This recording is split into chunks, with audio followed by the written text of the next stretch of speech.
Et voilà, voilà, voilà, toute chose a une fin et toute chose a un commencement. Le Rav est là. Et les vacances sont derrière nous et le travail est présent devant nous. Et c'est un honneur et un bonheur de pouvoir reprendre le cours traditionnel chez la famille Cahin. On souhaite à Madame Cahin et à toute sa famille beaucoup de joie, de réussite dans tous les domaines. Et on reprend pour un long cycle maintenant, avec une interruption bien sûr d'ici quelques semaines avec les fêtes qui arrivent, tout le mois de Tishrei. Mais quoi qu'il en soit, on reprend. Et on est dans une paracha où il se passe énormément de choses, en particulier un point que je soulèverai, j'espère, durant ce cours. Mais pour l'instant, on va faire un détour. On vient à peine de rentrer dans le mois de Elul, et comme on le sait, le mois de Elul est appelé dans notre tradition depuis des millénaires le mois de la Teshuvah. Le mois du retour, le mois de la Teshuvah, parce que c'est le mois qui nous prépare à cette fin d'année où on fait le bilan de tout ce que l'on a fait, ou plutôt que l'on n'a pas fait, ou que l'on a mal fait durant toute l'année, pour se préparer et venir se présenter à Rosh Hashanah, puis à Kippour, dans ces premiers jours de cette nouvelle année qui commence avec de bonnes résolutions. Et c'est la raison pour laquelle on essaye de terminer l'année en se prenant en main dans ce dernier mois qui est le mois de Elul.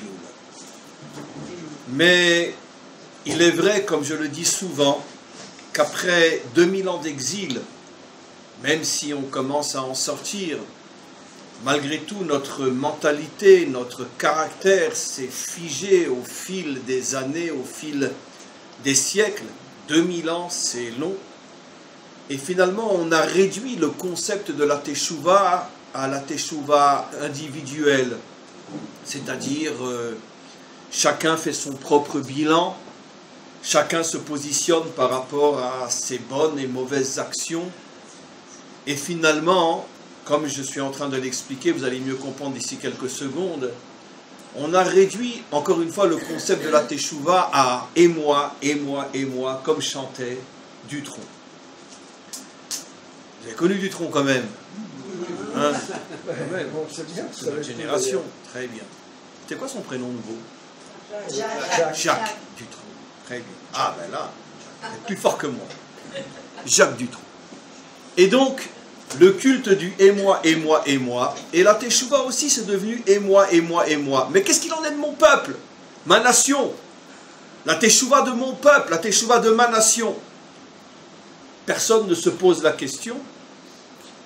Personne ne pouvait se poser la question pendant 2000 ans, parce que pendant 2000 ans, il n'y avait pas de nation. Les Juifs de Medjiboj ne connaissaient même pas les Juifs de Casablanca. Et ni les uns ni les autres ne formaient une nation, c'était des communautés. Et une communauté, c'est effectivement un rassemblement d'individus. C'est loin d'être un peuple, c'est loin d'être une nation.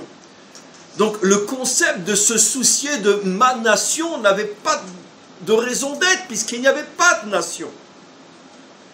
Maintenant c'est vrai, ça fait déjà quelques décennies que l'on est revenu sur notre terre, que la nation se reconstitue.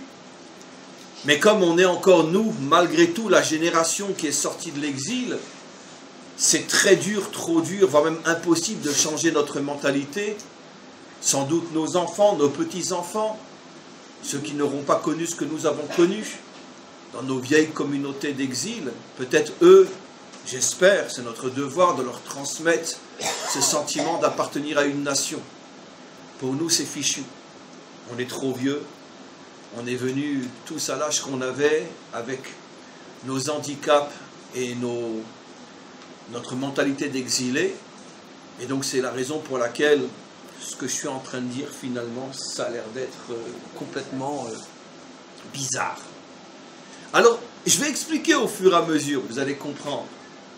La Teshuvah de l'individu, on la connaît, c'est le discours rabbinique classique du haut de sa chair un dimanche matin. Non, c'est un samedi chez nous, pardon, ça ressemble. Et donc, du haut de sa chair, le samedi, quand tous ces ouailles sont devant lui, frères juifs, frères et sœurs, faites Teshuvah, Vérifiez votre cacheroute, vérifiez votre Shabbat, vérifiez votre filin et vos mezuzot. Mais Kitsour, occupe-toi de toi et uniquement de toi. Qui est capable de parler de ma nation, de mon peuple? Un discours pratiquement absent de tous les discours classiques, même ici en Israël. Mais mes amis, de la même manière que chacun d'entre nous a des défauts, notre nation, en tant que nation, a elle aussi forcément un défaut. Notre nation a des qualités, on le sait. Ah oui. Ah oui. Mais seulement, il n'y a pas de qualité qui n'a pas aussi ses défauts. Parce qu'on est dans un monde où s'il y a la lumière, il y a forcément aussi l'obscurité. S'il y a l'été, il y a forcément aussi l'hiver. Et s'il y a le bien, il y a forcément aussi le mal.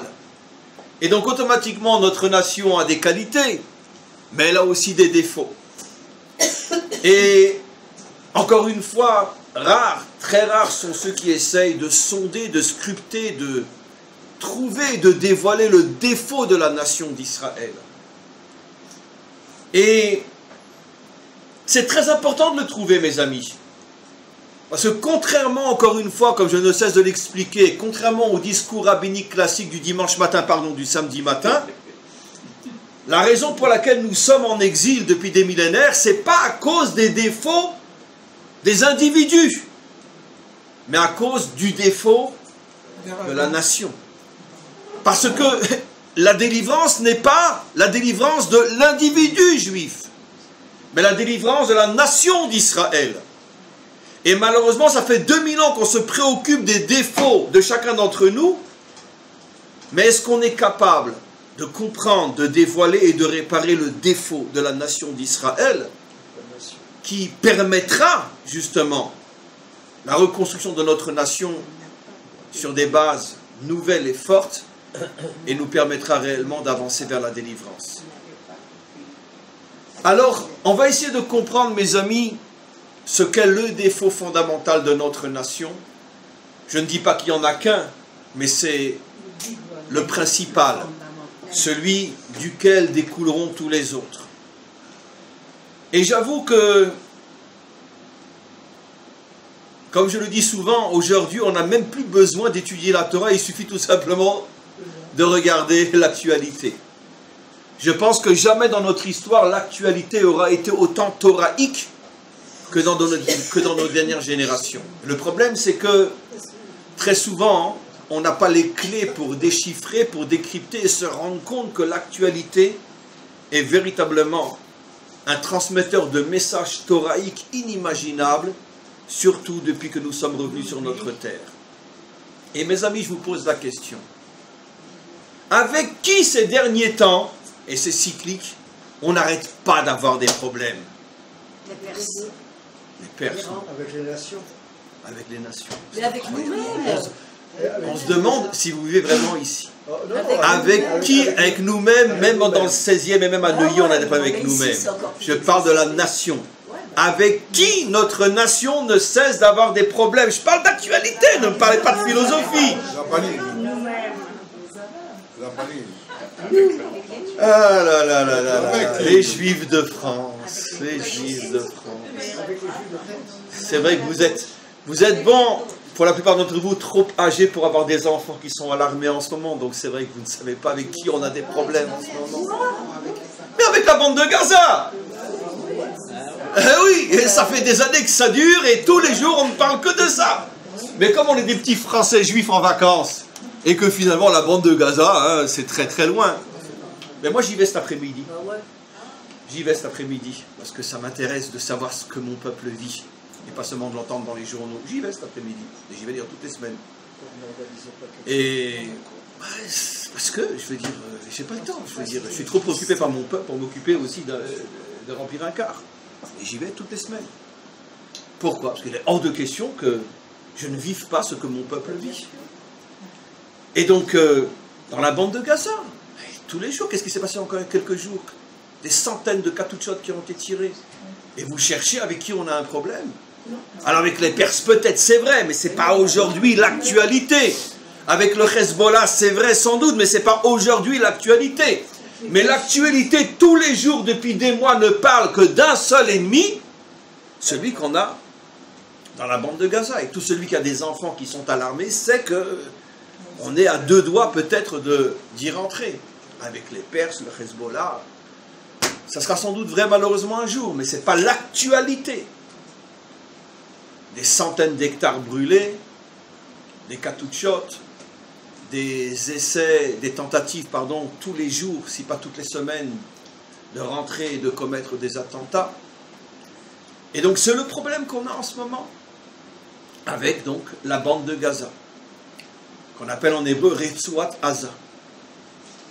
Mais le problème avec la Retsuat Aza, mes amis, n'a pas commencé il y a quelques mois, il y a quelques années, n'a pas commencé depuis que le Hamas a assassiné et torturé à mort tous les gens de l'OLP, ce que les Français de France ne savent pas bien sûr, parce qu'on ne va pas leur raconter comment le Hamas est arrivé au pouvoir, bien évidemment, en torturant à mort des milliers d'hommes, de femmes et d'enfants qui appartenaient à l'OLP.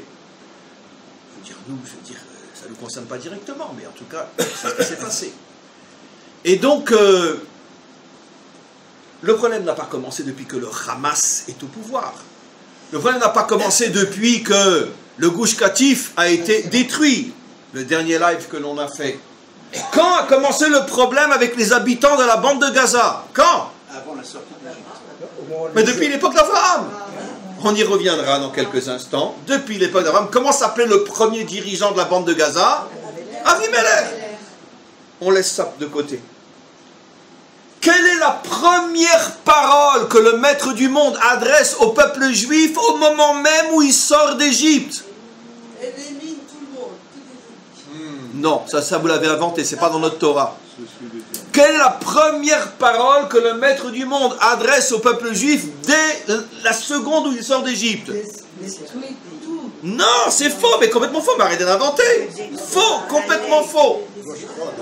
On ne parle pas de destruction de qui que ce soit, au contraire, on parle de tout le contraire. Surtout, ne passez pas par la bande de Gaza pour rentrer dans votre pays, parce qu'ils vous détruiront.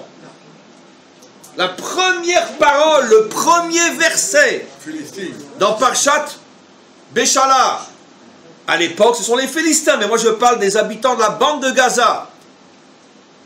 La première parole que le maître du monde nous adresse, ne passez pas par là. Et pourquoi ils auraient voulu passer par là? Parce que c'est le chemin le plus court pour rentrer en Israël, au lieu de faire un détour qui va durer pendant 40 ans. Ne passez pas par là. Pourquoi? Parce que ils vont tellement vous terroriser que vous allez courir pour retourner en Égypte. Regardez ce que dit la Parsha Béchalach. Premier verset.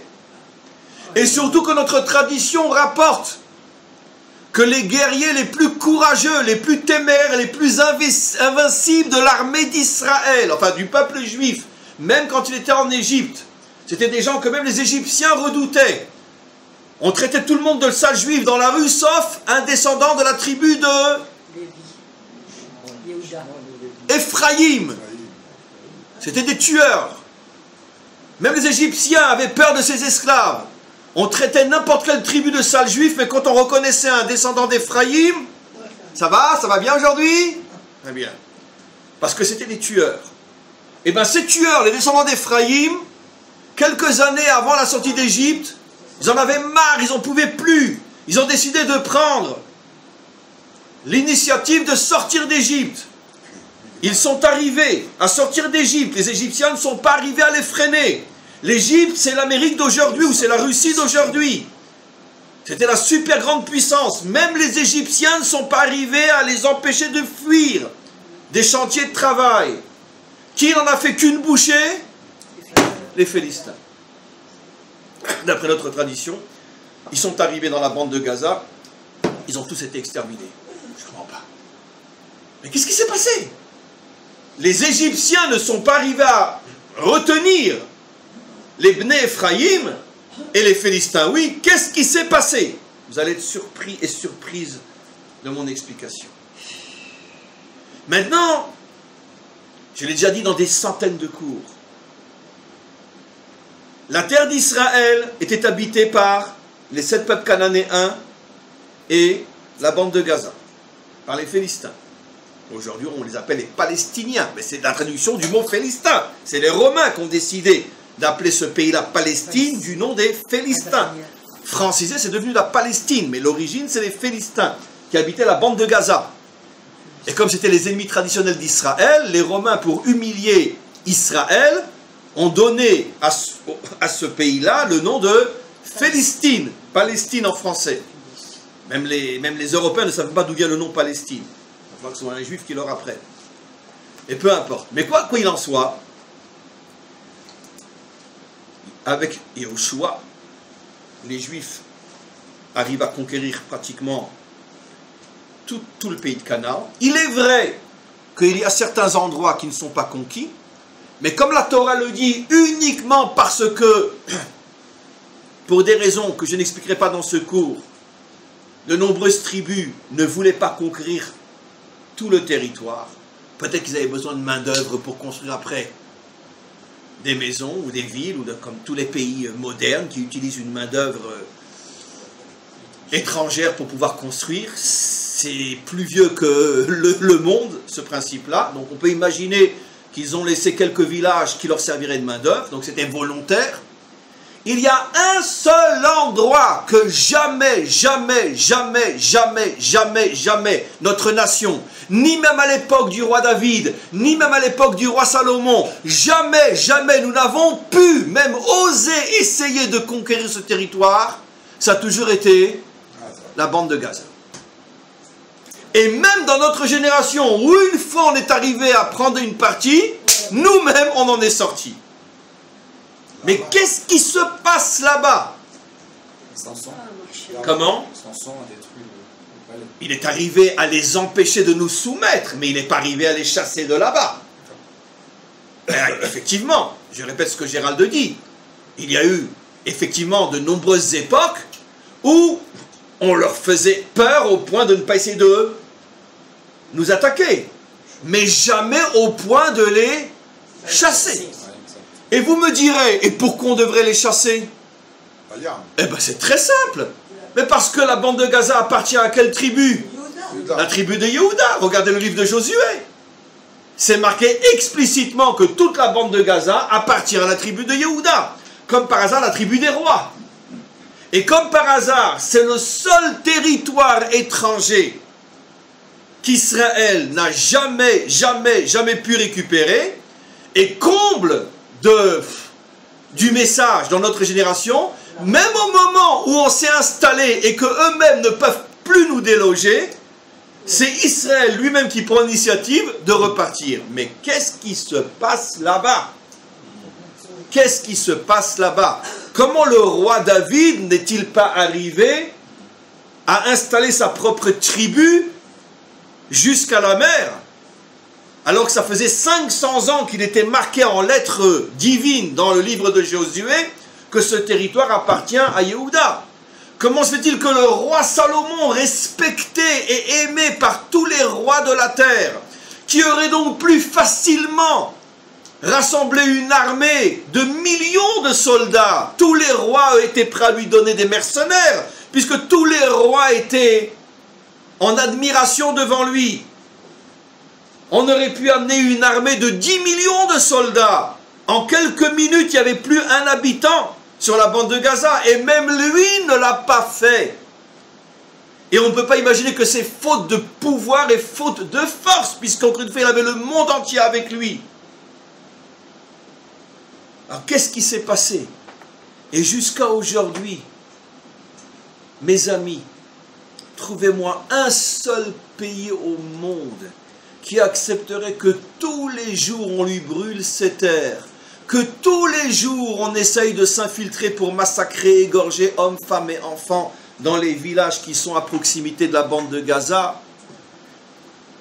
Un pays au monde qui accepterait que pendant 3-4 jours on lui envoie plus de 200 katouchiotes et qui ne réagit pratiquement pas. Mais qu'est-ce qui se passe? Eh bien là est le défaut de la nation d'Israël. Et nous allons le révéler. Ce défaut que quand je vais le dire, vous dire, ah oui, ça on l'a déjà entendu. Mais comme je le dis maintenant, vous ne l'avez jamais entendu. Mes amis, nous allons revenir un petit peu dans l'historique, dans l'histoire des origines du peuple philistin. Et vous allez comprendre très facilement ce qui se passe. D'où viennent les Philistins? Alors, d'après notre Torah, bien sûr. De la mer. Turquia, d'après notre Torah, Turquia. Cuando se come aquí. C'est d'espagnol, c'est pas d'italien. Et ça ressemble. Ils viennent d'Afrique.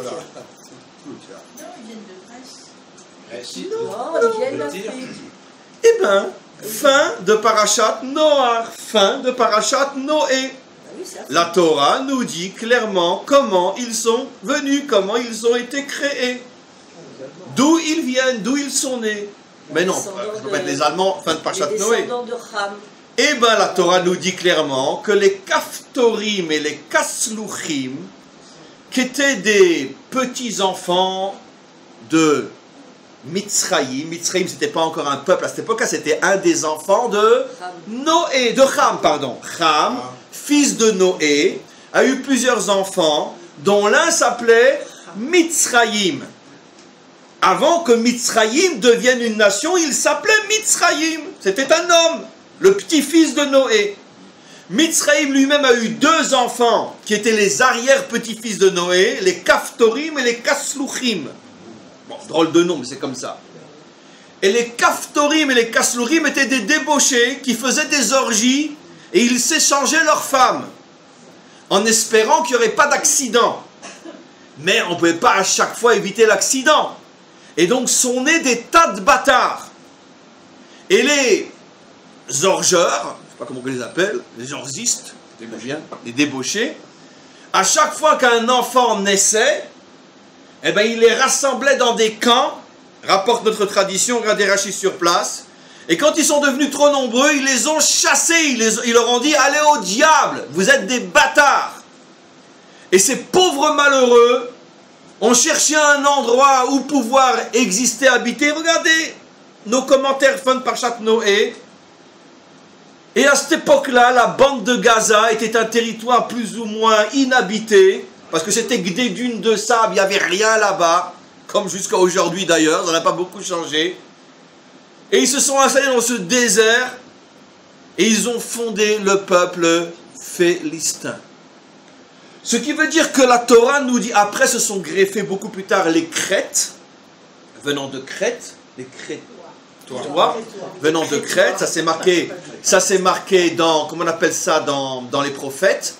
Beaucoup plus tard, des siècles après, sont venus les Crétois aussi, qui se sont, ils sont pas loin, ils sont à 3 heures de bateau, qui se sont installés aussi sur ce territoire-là, mais à l'origine, et surtout encore à l'époque d'Avimelech avec Abraham, et encore à l'époque des Philistins de la sortie d'Égypte, et peut-être même encore les Philistins du roi David et de Salomon, car les Crétois sont venus bien après, si je ne me trompe pas, même après la destruction du temple, et puis sans doute des gens venus après d'ailleurs, mais je parle du noyau fondateur.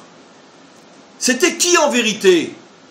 Eh bien c'était de pauvres malheureux, chassés par leurs propres parents, des victimes finalement de la méchanceté, de la débauche, de l'injustice. Est-ce qu'un bâtard est responsable d'être un bâtard? D'accord. J'ai le droit de dire un gros mot, monsieur Salomon. Ben, il est victime de ces salopards de parents. Et lui, il n'en peut rien d'être un bâtard. D'accord? Il n'en peut rien. Alors si déjà tu as mis un bâtard au monde, tu le jettes, tu le renies, tu lui dis va te faire voir. Mais comme les Égyptiens non seulement étaient des débauchés, mais étaient des ordures, eh bien chaque enfant bâtard, ils lui ont demandé de dégager. Et donc c'était des pauvres victimes qui avaient perdu leurs parents, qui avaient perdu leur famille parce qu'ils n'en ont jamais eu, qui avaient perdu leur terre, qui ont erré pour trouver un endroit où habiter. Et comme ça est venu et est né le peuple philistin. C'est-à-dire donc une communauté victime de la débauche, de la méchanceté et de l'injustice humaine. Des pauvres malheureux. Non, mais je ne le dis pas avec ironie. Des pauvres malheureux. Parce qu'un bâtard est le dernier à être responsable d'être un bâtard. Au contraire, ses parents devraient mourir de honte, mourir dans tous les sens du terme. Et voilà comme ça connaît la nation philistine au départ, avec finalement ce caractère de victime, de malheureux, de rejeté. Mais bien sûr, vous comprenez ce que je veux dire. Regardez mes amis, quand, ça j'ai déjà fait un cours là-dessus il y a fort longtemps, quand Abraham arrive dans les territoires philistins, et que lui, c'est lui qui dit, c'est pas ma femme, c'est ma sœur. Mais comme elle est très belle, le roi des Philistins la veut pour lui, puisqu'il ne pense pas mal faire, dans la mesure où c'est sa sœur. Et que pendant la nuit, vient un malach, un ange qui veut le tuer. D'accord? Et Hachem s'adresse à lui, il lui dit, rends cette femme. Qu'est-ce que lui dit?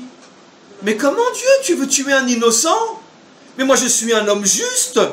Moi j'ai rien fait de mal. C'est lui qui m'a dit que c'était sa sœur. Tout le discours est un discours victimaire. Un discours finalement, moi je ne suis pas responsable. Je suis un pauvre malheureux.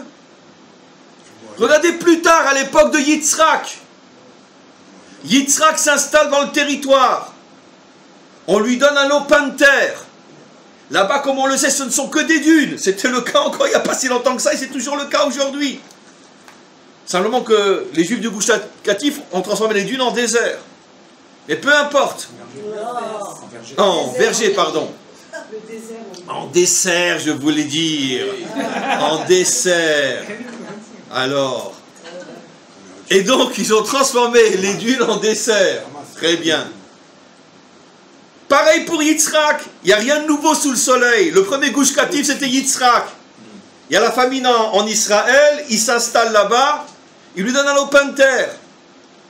Il arrive à produire 100 fois plus que dans les meilleures années de production de la terre d'Israël avant la famine.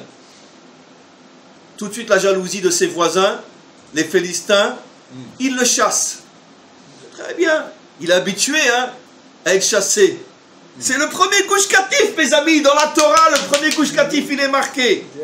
Il s'en va.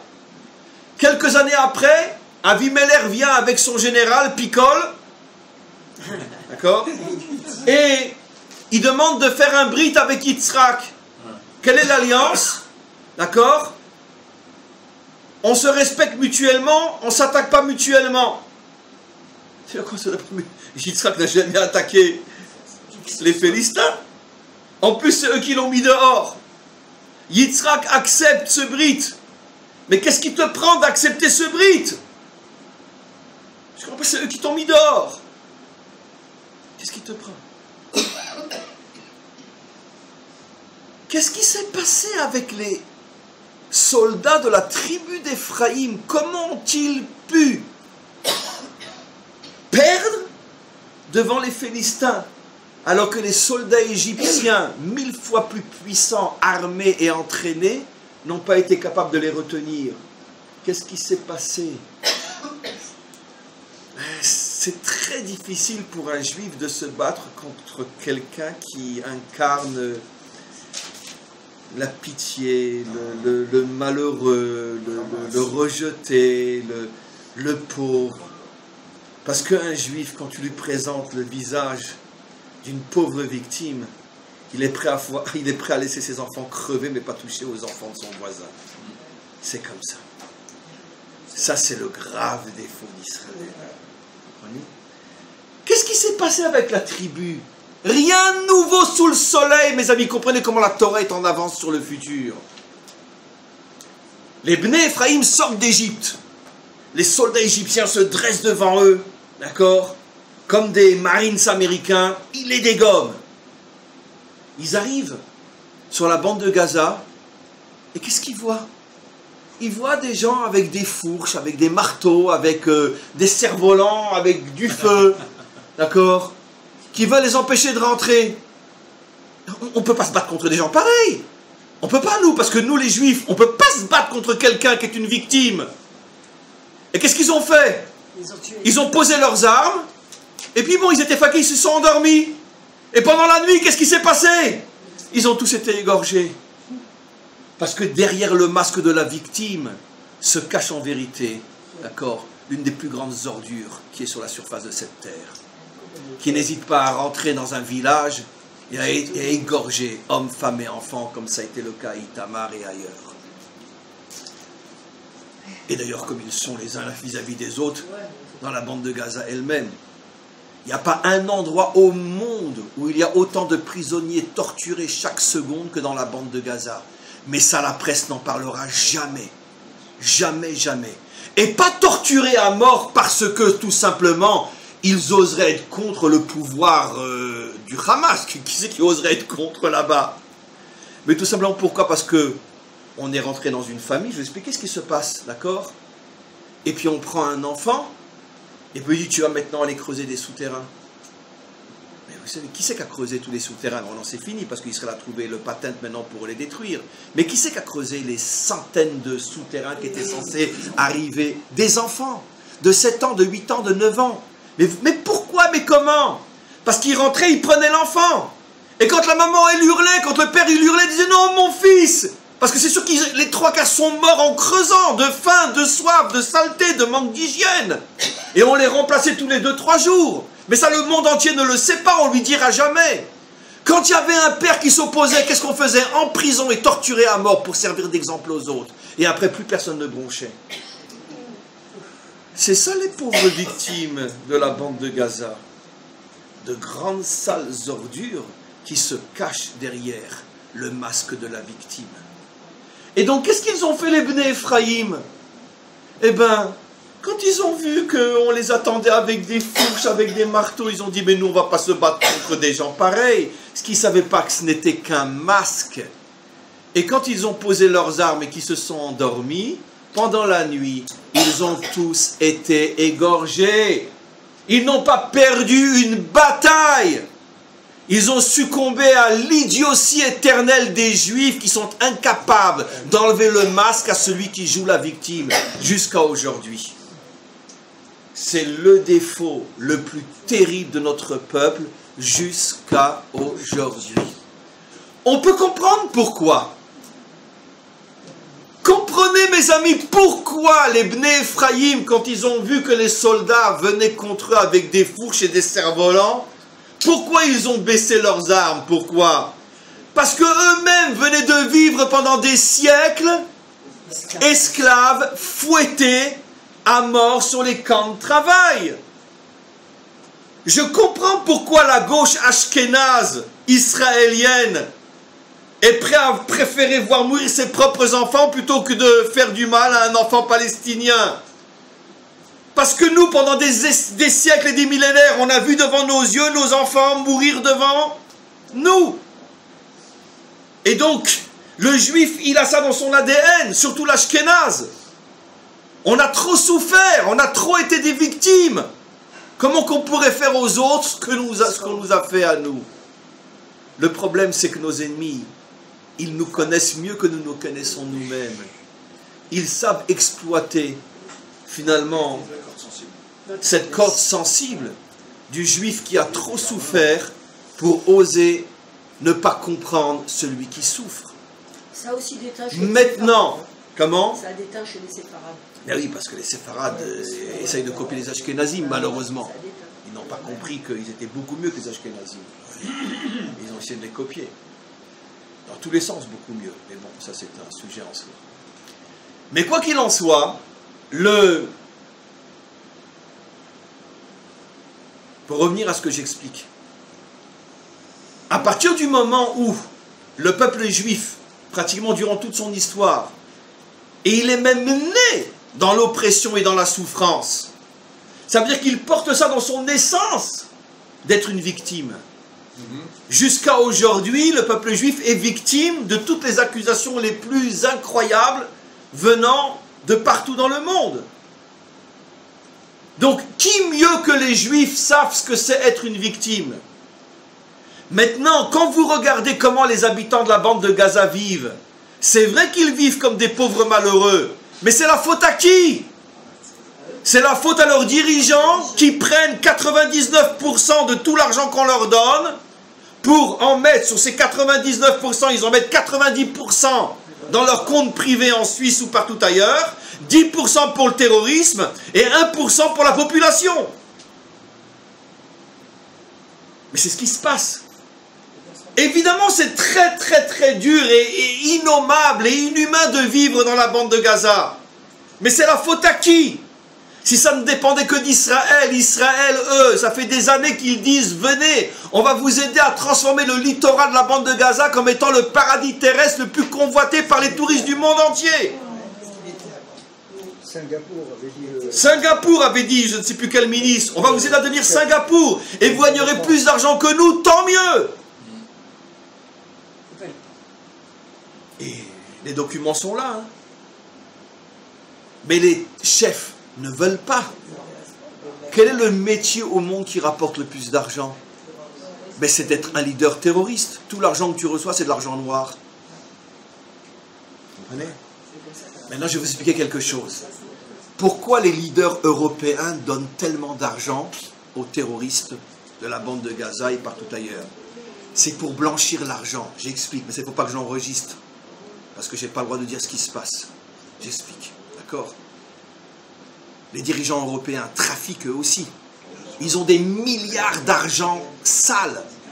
Alors ils font un deal avec les terroristes de la bande de Gaza. Regardez, on vous donne, soi-disant pour aider la bande de Gaza, 100 millions d'euros. D'accord? Comme ça, on blanchit cet argent. Vous nous redonnez 60 sous la table. Vous gardez 40.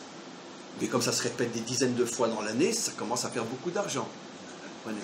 Donc c'est... Le monde occidental a besoin du terrorisme, car comment il va blanchir son argent sale? C'est qu'une affaire de pognon, mes amis. C'est que du pognon et du pognon. Et qui c'est qui souffre? C'est les habitants de la bande de Gaza.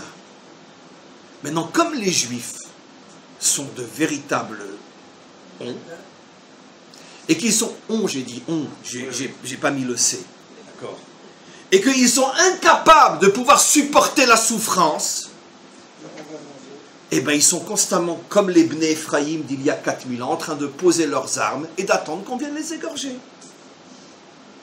Et nos ennemis le savent. Et même si ce cours que je donne maintenant était traduit en 70 langues, ça ne servirait à rien, parce que ce défaut est tellement grave. Je peux le comprendre, un peuple qui sort d'Auschwitz, ça lui est difficile de faire du mal à des gens qui meurent de faim.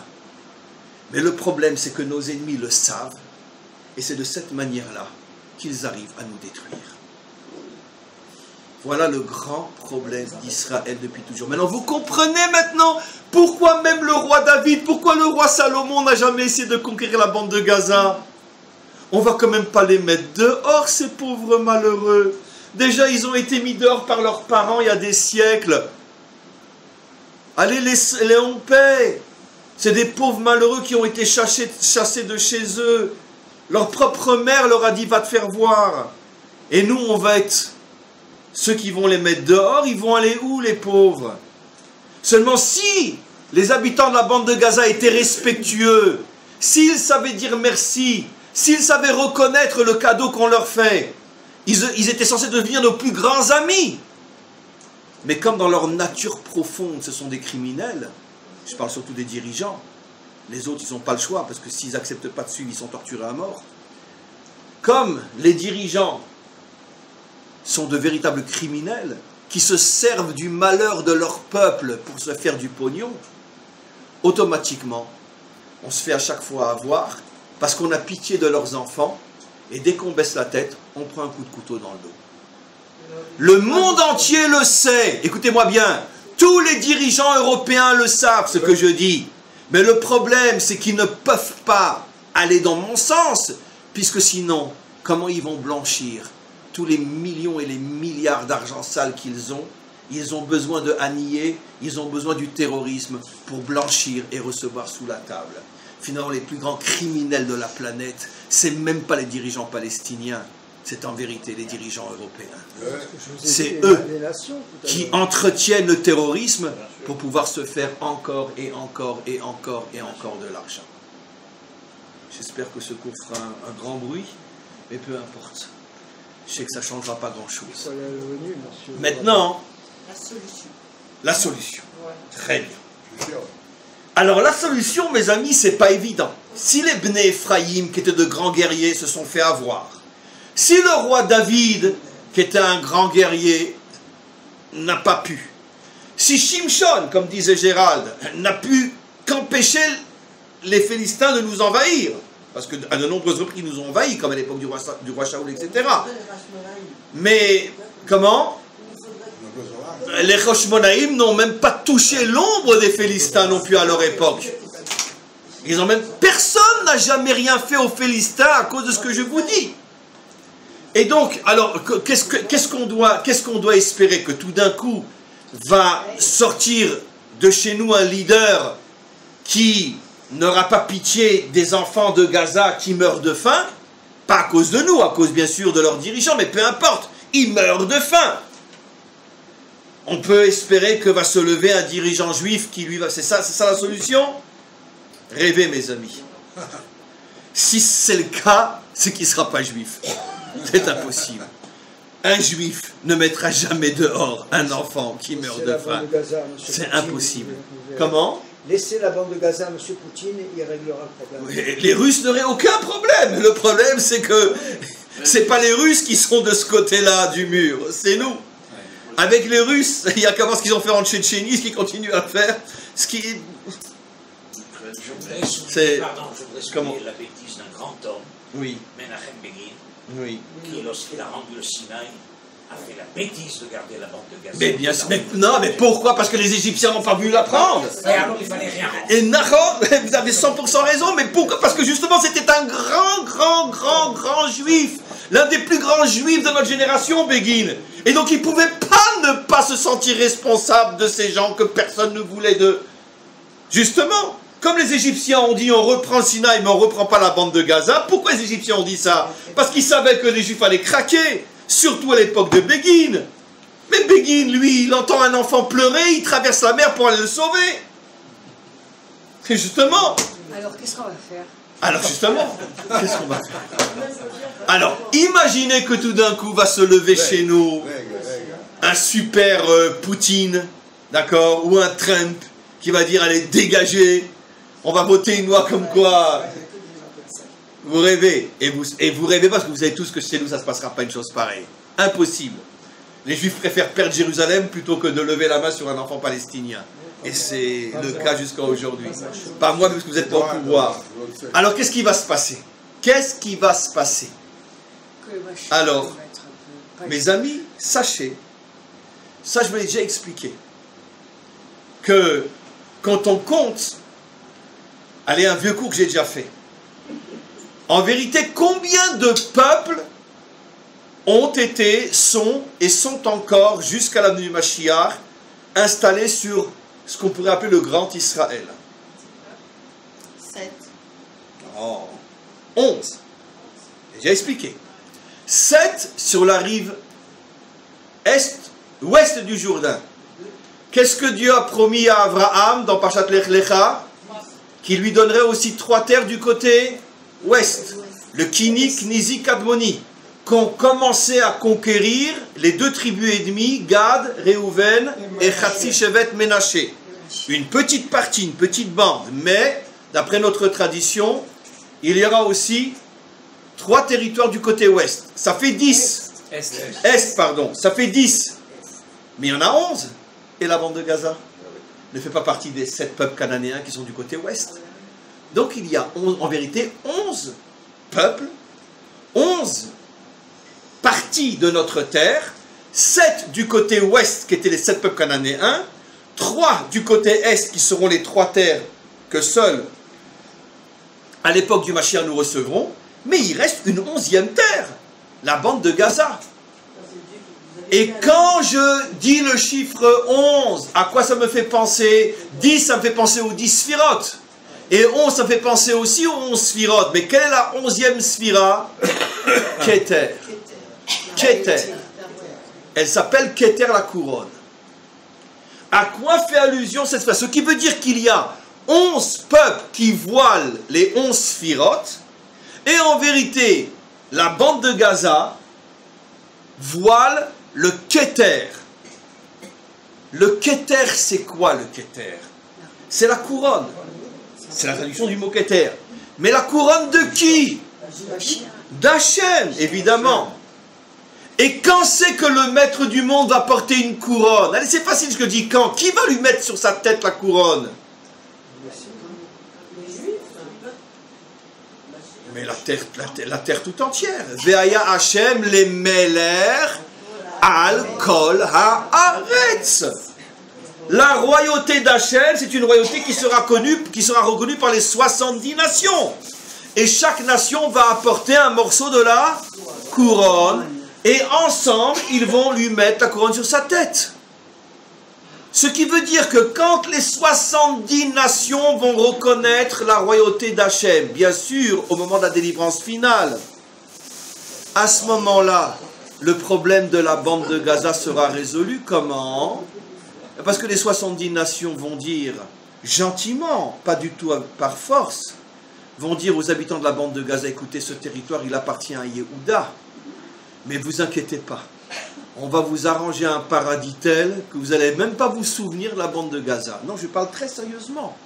Ils vont arranger un pays, un territoire, un endroit, certainement dans le Proche-Orient, certainement un immense désert qui sera transformé en paradis grâce à la technologie de l'époque, etc. Et ils vont transformer ce territoire en pays tellement extraordinaire que les habitants de Gaza courront pour y habiter.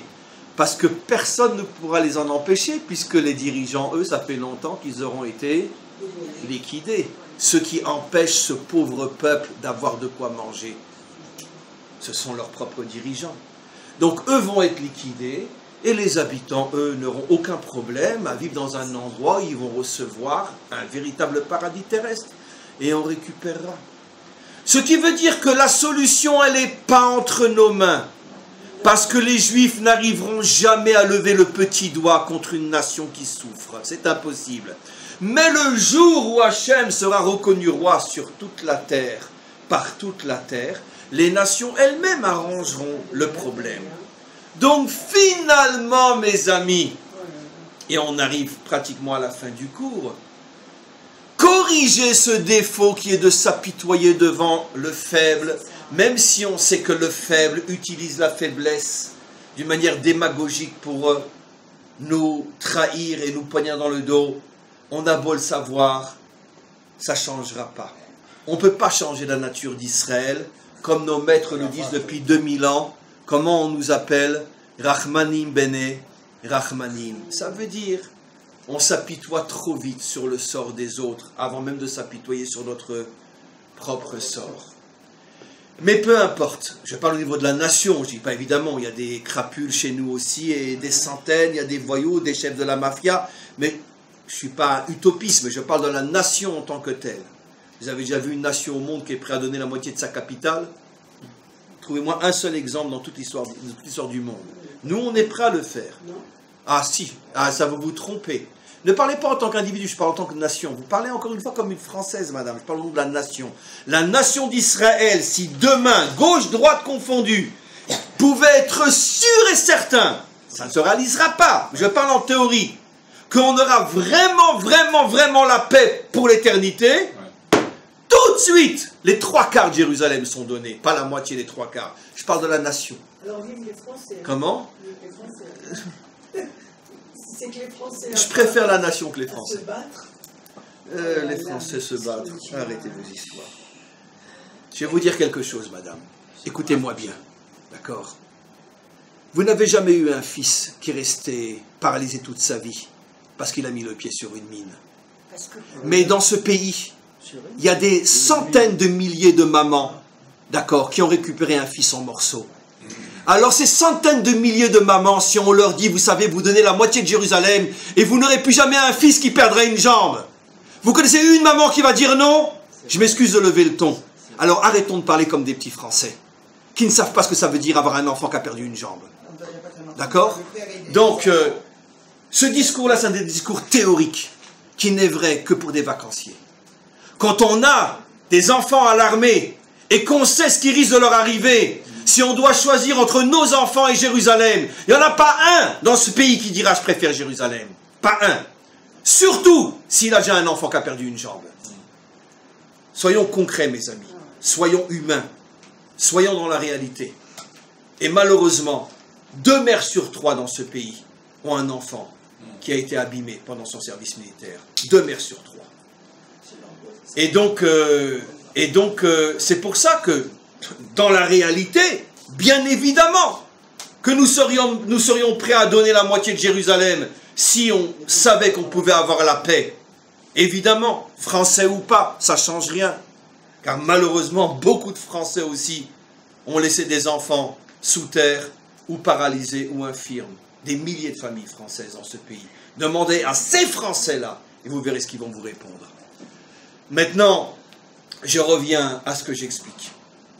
Donc finalement, il est absolument évident que la nature de notre peuple ne changera pas. Donc comment qu'on va faire teshuva? Comment qu'on viendra à bout finalement de nos ennemis? On ne va pas devenir des Poutines, sinon on ne sera plus des Juifs. Alors il faut faire ce que j'ai expliqué. La teshuva, c'est de tout faire pour que Hachem soit reconnu roi par l'humanité tout entière. C'est ça notre teshuva. Parce que finalement, ce sont les nations qui vont nous aider à sortir de notre problème. Comme je l'ai expliqué, car c'est elles qui apporteront la solution à la bande de Gaza. Elles pourraient le faire aujourd'hui déjà si elles le voulaient. Mais ça ne les intéresse pas parce qu'il y a trop d'argent à blanchir, comme je l'ai expliqué. Mais le jour où toutes ces notions de blanchissement d'argent et de terrorisme disparaîtront parce que le monde se sera amélioré, et les nations premiers, automatiquement là, le problème pourrait être résolu.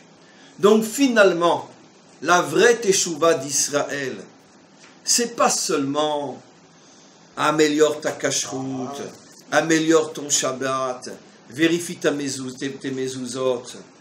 Évidemment que c'est important ça, mais ça on le faisait aussi quand on était en Ukraine, on le faisait aussi quand on était à Casablanca, et ça ne nous a pas empêché de voir les Cosaques rentrer dans nos villages et violer à mort nos femmes et nos enfants. Et pourtant on vérifiait nos mezuzot pendant le mois d'Elul. C'est pas ça la teshuva que le maître du monde attend de nous. Ça là évidemment, mais c'est pas de ça que je parle. Ce qu'il attend de nous, c'est que notre peuple agisse pour faire reconnaître Hachem comme roi sur toute la terre.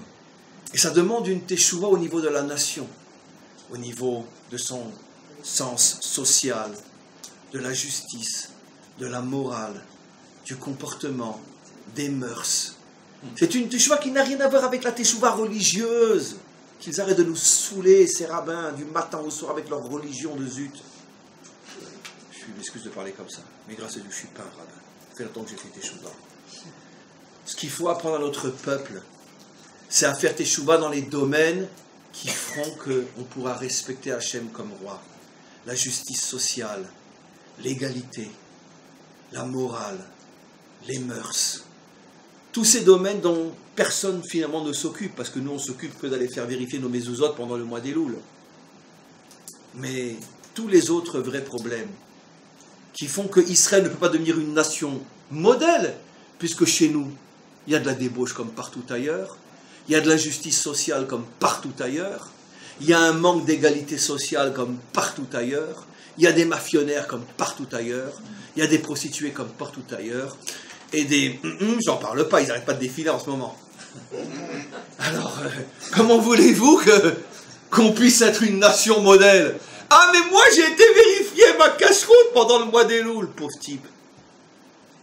C'est avec ça que tu vas changer le monde. Pauvre type.